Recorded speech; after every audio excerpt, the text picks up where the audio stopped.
Praise the Lord सबों को फिर से एक बार मैं आपका स्वागत करती हूँ हमारे इस यूट्यूब चैनल में। आप सब कैसे हैं? मैं उम्मीद करती हूँ कि आप भले चंगे हैं और परमेश्वर की उपस्थिति में अपना समय को व्यतीत कर रहे हैं। आज मैं फिर से एक बार आपके सामने परमेश्वर के वचन से लेकर के आई हूँ और आज जिस विषय पर हम बातचीत करेंगे वो विषय है व्यक्तिगत प्रार्थना। मेरे प्रियो, हमारे जीवन में व्यक्तिगत प्रार्थना जो है वो बहुत ही आवश्यक है, क्योंकि जब हम अपने आत्मिक जीवन में होते हैं हमें परमेश्वर की उपस्थिति में उसकी संगति करने के लिए व्यक्तिगत प्रार्थना करना बहुत ही आवश्यक है। जब हम उसके साथ व्यक्तिगत प्रार्थना में होते हैं हम परमेश्वर के साथ आमने सामने बातचीत कर सकते हैं, हम उसको और अधिक बेहतर जान सकते हैं और अधिक गहराई से हम उसके प्रेम को समझ सकते हैं और भी ज्यादा हम उसके निकटता में आ सकते हैं। तो चलिए हम देखते हैं वचन से कि व्यक्तिगत प्रार्थना के विषय में वचन क्या कहता है।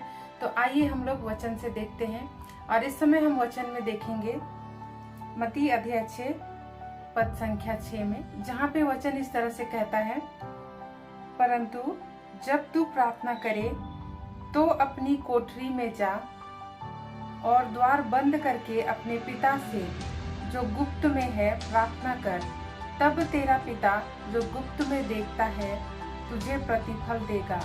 आमीन। तो मेरे प्रियो, जिस तरह से हम इस वचन को देखते हैं और इस वचन को के द्वारा हम जानते हैं कि हमें जो व्यक्तिगत प्रार्थना करनी है वो किस तरह से करना है।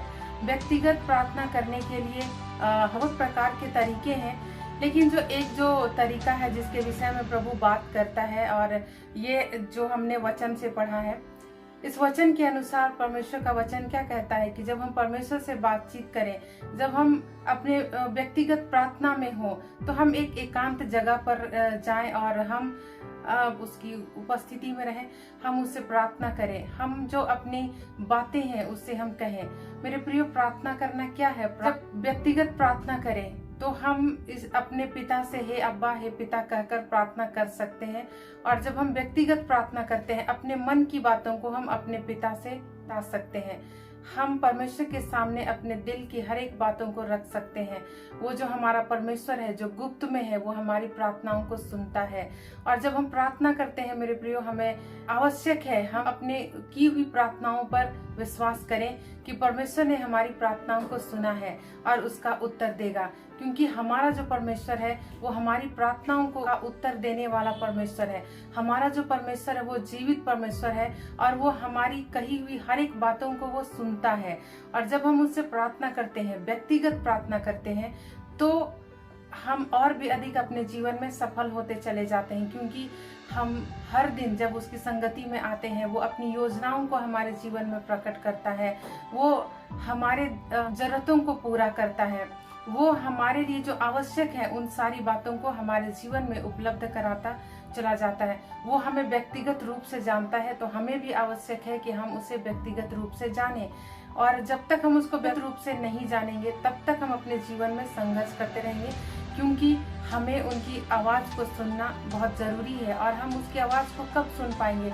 जब हम उसके साथ व्यक्तिगत संगति करेंगे, जब हम उसके साथ प्रार्थना करेंगे, जब उसके निकटता में आएंगे। और जितना हम व्यक्तिगत प्रार्थना करते हैं उतना हम उनके निकट में आते हैं।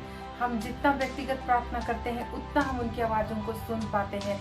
वो जो हमसे कहता है उसे हम सुन पाते हैं, वो हमें जो बोलता है उसके अनुसार हम चल पाते हैं। तो मेरे प्रियो, ये जो व्यक्तिगत प्रार्थना है हमारे जीवन का एक अहम भाग है। हम उस प्रार्थना के द्वारा से अपने परमेश्वर पिता को और अधिक बेहतर जान सकते हैं। और हमें विश्वास रखना है कि जो हमारा परमेश्वर है वो हमारी प्रार्थनाओं का उत्तर आवश्यक रूप से देगा, क्योंकि वो अपने वचन में क्या कहता है। हमें विश्वास करने की आवश्यकता है कि हमने अपने पिता से जो कुछ भी मांगा है वो हमें मिला है।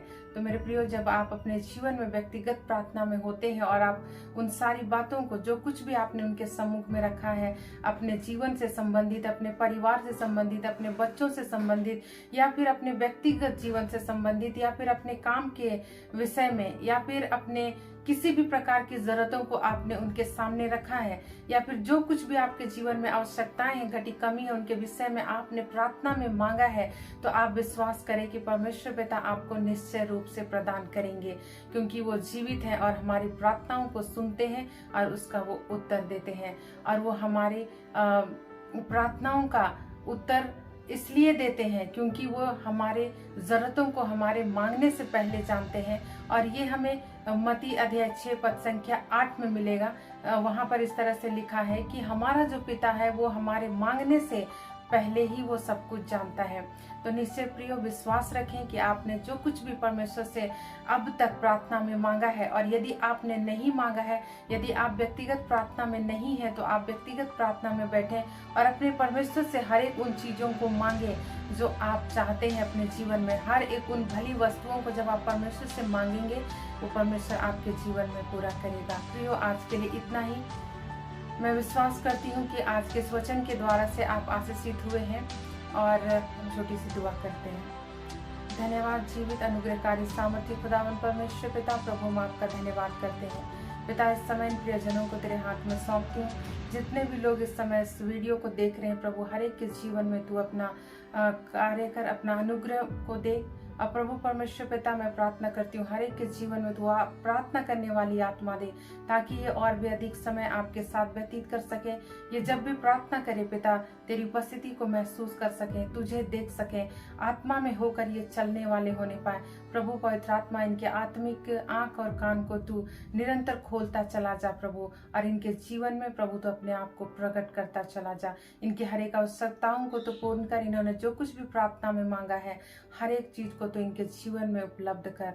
पवित्र आत्मा परमेश्वर, मैं आपका धन्यवाद करती हूँ क्योंकि आपने हमारी प्रार्थना को सुना है और उसका उत्तर दिया है। हर एक बातों को तेरे हाथ में सौंपते हैं पिता। इस प्रार्थना को हमारे उद्धारकर्ता प्रभु यीशु मसीह नासरी के नाम से मांगते हैं, आमीन। God bless you.